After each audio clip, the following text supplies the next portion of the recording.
What's going on, y'all? Dante562 again. I wanted to talk about a couple things today. I wanted to talk about the new TMT promotions with 50 Cent and Floyd Mayweather, and I also want to talk about this new article that I just read today that some of you guys probably read as well, which is Bob Arum talking about for the trillionth time that he believes that the Mayweather fight, Pacquiao fight is going to happen in 2013. Now, because I had a couple people, sending me messages, asking me my thoughts on 50 Cent and his new promotional team, I wanted to go ahead and just give my quick thoughts on it. I believe this is huge for boxing. I'm sure a lot of people feel that way, but I'll tell you why I truly believe that. There's only two heavy hitters when it comes to promoters in boxing. We all know it's Golden Boys, Oscar De La Hoya, and his top ranks Bob Arum. Everyone else, they're pretty much second, third string players. You feel me?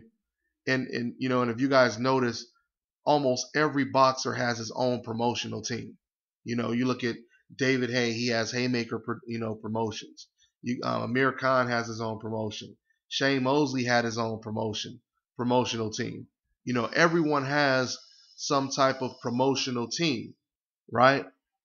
But you notice none of them really have any fighters. None of them are making any headwaves, right? None of them are doing anything close to what Oscar and Bob Arum is doing. And the main reason why they're not doing that is because they don't have the money, to promote other fighters. They don't have that type of money. Okay? They don't even have that kind of star power to do it. All right? The difference from 50 Cent is he does have that money. Okay? He has that money, and not only does he have that money, but 50 Cent is known in every single part of the whole world. You know what I'm saying? You can go anywhere in Africa, Japan, anywhere. Anywhere on the globe you can go, and people know who 50 Cent is. The same thing can't be said about Bob Arum. If Bob Arum walked down the Las Vegas Strip, a couple people will recognize him, but the majority of people wouldn't even know who he was. And this is the reason why someone like 50 Cent is going to really boost, the sport. For instance, if Manny Pacquiao is walking in the Philippines with Bob Arum, nobody really notices Bob Arum.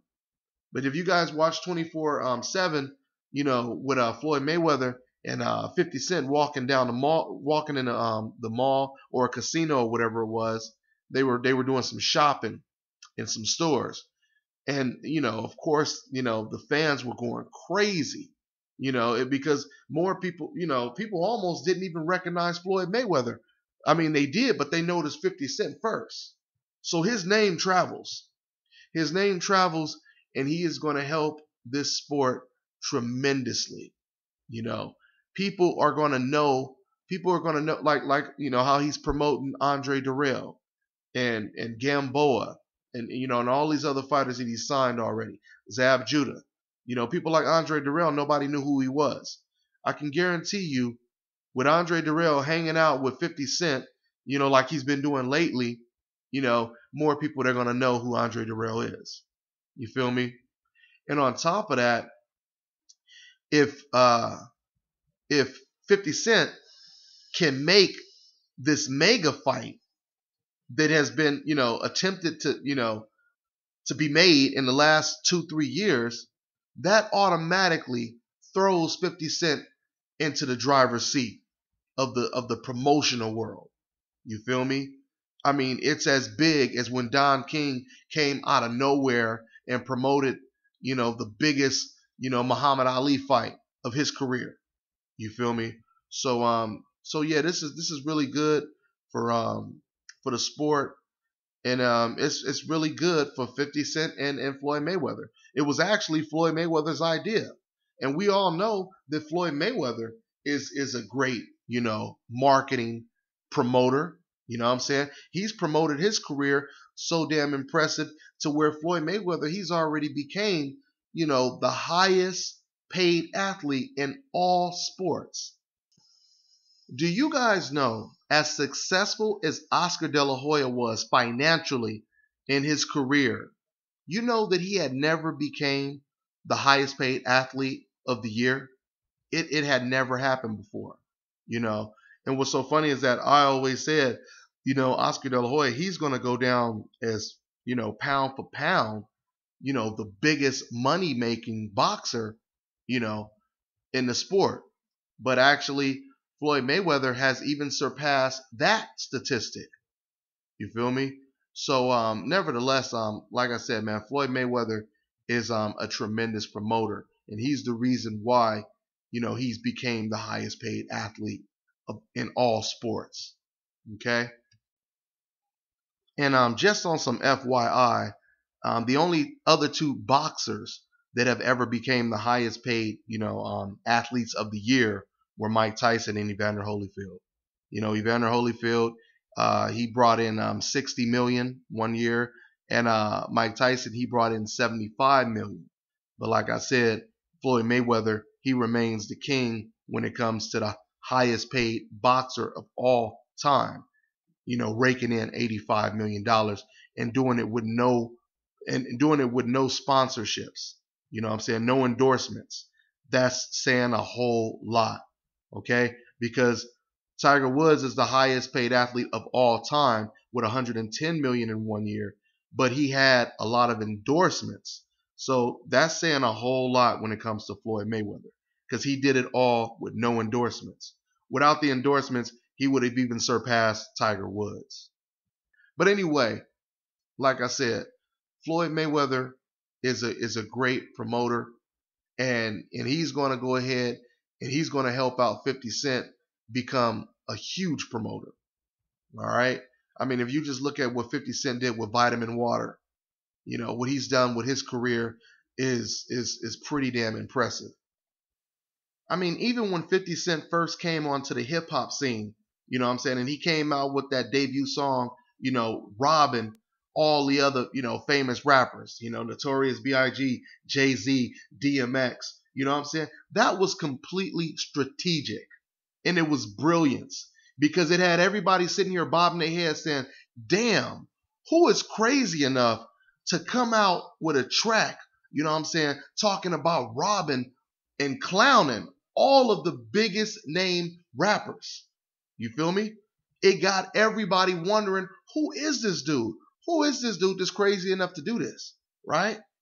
And that's what put 50 Cent on the map. You know what I'm saying? 50 Cent was using his brain when he was rapping. He wasn't just trying to make two words rhyme. He was trying to find some kind of way to blow everybody's mind when they listen to his track. He is a businessman before he's a rapper. He's an entrepreneur. He knows how to hustle. And I'm not just talking about on the street. He took that street intelligence and he brought it, into the mainstream, the white collar industry, if I could put it that way. You feel me? So yeah, that's pretty much what I have to say about the money team. Now I also want to talk about Bob Arum's new little article that he just his new little quote that I just read about a couple hours ago. Like I just said earlier, for the millionth time, Bob Arum is saying, I think that we're going to make the fight this time. But what I find impressive is he's given a lot of props to 50 Cent, because he said in the article pretty much that 50 Cent is a real businessman, and 50 Cent, he knows how to negotiate. He knows how to get this thing done. So I think because of 50 Cent, this fight is going to get done, right? So that's what he's saying. Now, what I found pretty interesting is Bob Arum. He says in the article, when it comes to bringing up Tim Bradley, he says, the majority of fans, all the fans want to see Manny Pacquiao avenge his loss, right? He says they a lot of them, the majority of them, they want to see Pacquiao avenge his loss, but then he says, but the networks, they don't want to buy that fight because they don't think it's marketable, right? Imagine this, guys. Imagine this.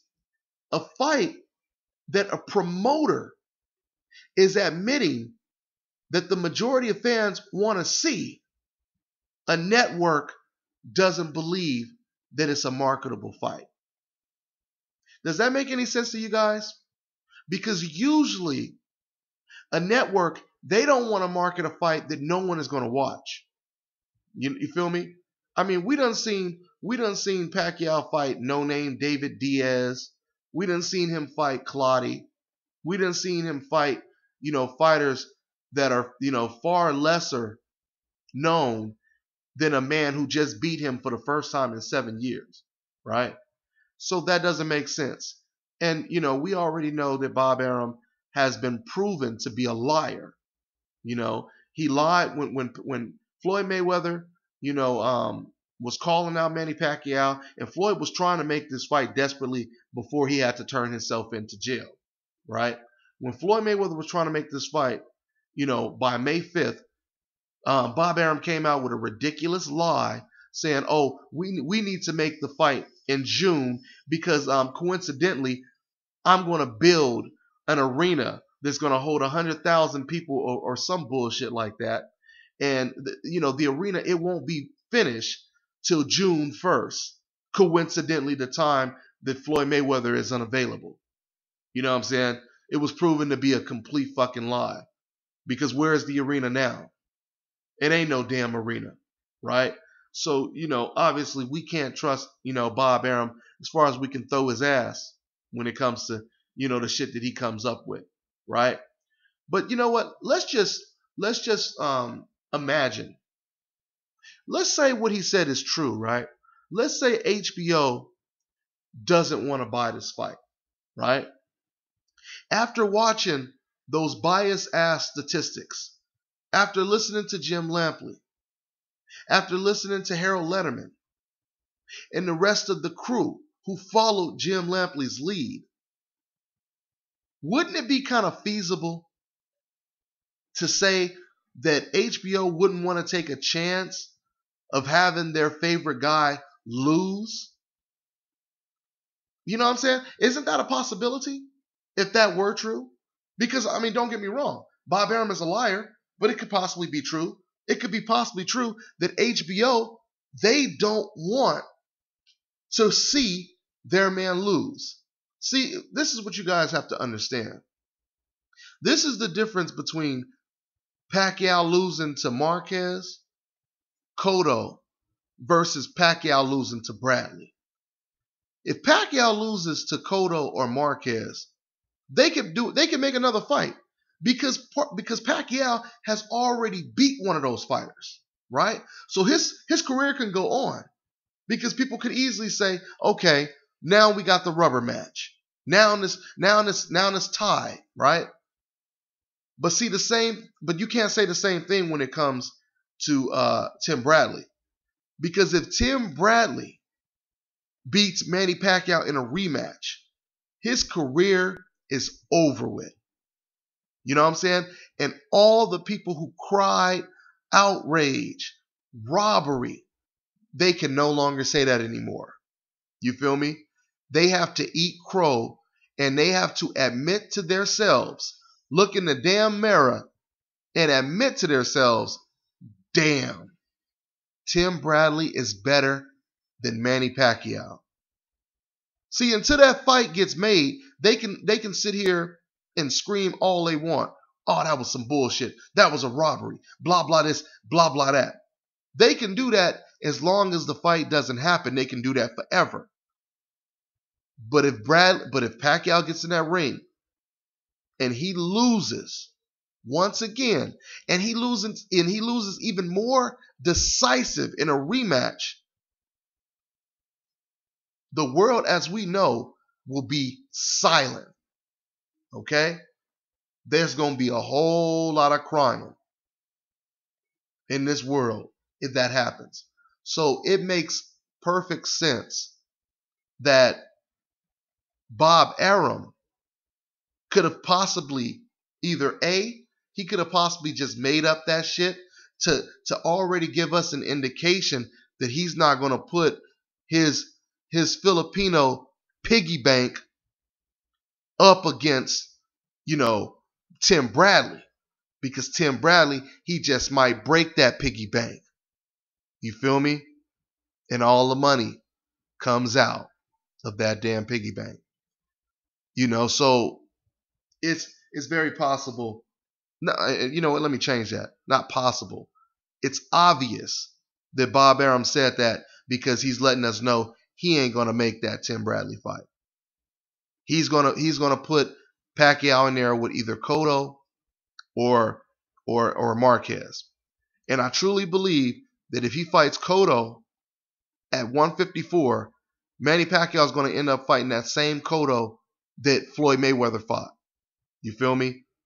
A fighter who's not drained, Miguel Cotto, by the way, he said something that I thought was real interesting, because if you guys don't know, when Cotto fought Floyd Mayweather was the one who actually wanted the knockout gloves. Floyd wanted the 8-ounce gloves. It was the power puncher, surprisingly, who wanted the bigger gloves, right? And because Floyd wanted to get a knockout. He wanted to get an impressive win.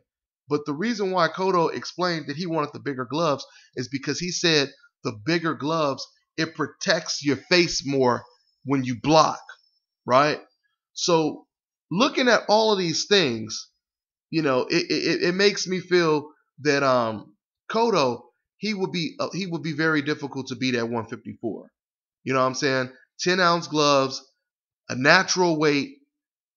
Cotto knows how to adjust. Matter of fact, as far as I'm concerned, he can adjust just a little bit better than Manny Pacquiao can adjust. So Cotto would have a chance to win that fight. But why do I feel, with Bob Arum being in the midst of this, I think that they're going to, throw so much money, in Cotto's face, they may still end up getting Cotto to commit to a catch weight again. And if that happens, catch weight, no Olympic style drug testing, then Pacquiao probably is gonna he's probably gonna win that fight, fairly easy, right? Like I said, Marquez is a different story. Marquez, once again, that's a 50-50 fight, but Marquez could possibly win it. But like I said, once again, Bob Arum, he has nothing to worry about if one of those guys beat Manny Pacquiao. Okay, he has nothing to worry about, because he can make Marquez Pacquiao part 5. He can make Pacquiao Cotto 3, the rubber match. All right. So that's pretty much all I got to say on that. So once again, welcome back, Floyd Mayweather, and hopefully we do get to see that mega fight next year. One more thing is, I keep hearing a couple people saying, oh, they're already, past their prime and stuff like that. Look, man, for the people who don't really understand boxing, don't really know too much about the sport, let me explain to you guys. Pacquiao is nowhere near past his prime. People say that Pacquiao is past his prime because he looked terrible in his last, 3 fights. But what people are not understanding is, in Pacquiao's last 3 fights, or at least the Mosley fight, the Marquez fight, and the Bradley fight, is Pacquiao was fighting against a total different style that he's used to. Pacquiao is one-dimensional, guys. And if you put a one-dimensional fighter in the ring with someone who moves around the ring, who counterpunches, who does this, who does that, you are always going to see a different fighter. You feel me? Just like when Eric Morales, when he fought Zaire Rahim, a complete, relatively unknown fighter that no one expected to have a chance to beat him, all of a sudden, Rahim, he boxed circles around Eric Morales and made Morales look like he was the unknown. Why? Because Eric Morales hadn't dealt with a fighter with speed and counterpunching ability, lateral movement, and ring generalship Same thing with Manny Pacquiao. You put Pacquiao back in the ring with Margarito right now, he'll look like the exact same Pacquiao. Put him in the ring with Ricky Hatton again. Put him in the ring with David Diaz again. You'll see the exact same Pacquiao.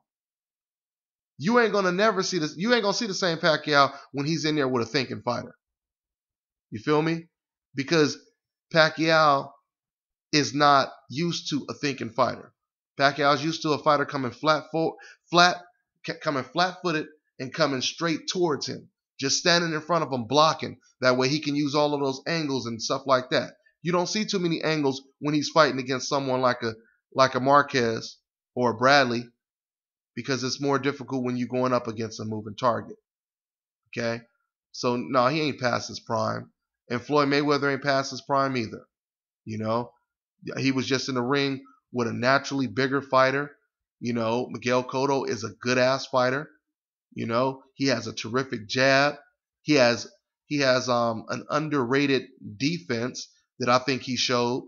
You know, he made Floyd Mayweather miss a lot more than Floyd Mayweather, you know, was expecting to miss. You know, people made a big ass deal about Floyd Mayweather having a bloody nose. And like I said, once again, casual fans, they didn't know that Floyd Mayweather, he had a bloody nose a couple times in his career.